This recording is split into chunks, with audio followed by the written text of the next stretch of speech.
ये देख लो, इधर वो लोग रहते हैं जो माँ बाप के प्यारे होते हैं।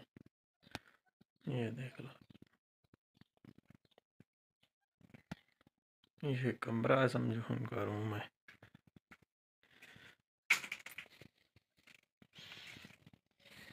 ये देख लो, ये खाने पकाने का सामान पड़ा, इधर पकाते हैं।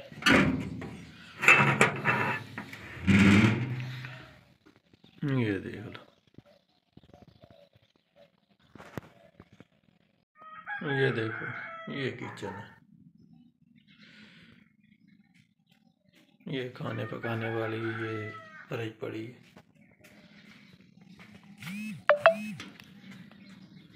उधर इधर बैठ कर खाना खाते हैं। ये कुपियाँ पड़ी हैं पानी के लिए, इसमें पानी लेकर आते हैं मीठा वगैरह। ये उधर ताजे लगे हुए हैं बाहर,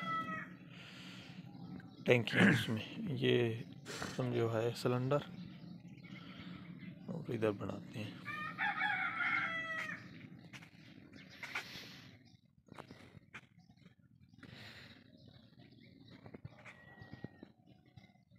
ये देखो, जो कहते हैं ना परदेसी, समझो बहुत गरूर में रहते हैं, आकड़ में, वो इनका ये गरूर है।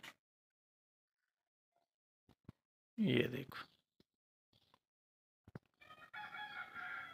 वो कपड़े कुपड़े हैं, ये सी है, ये समझो इस्त्री स्टैंड है, ये टीवी स्टैंड, ये अलमारी, और ये चारपाई, बस।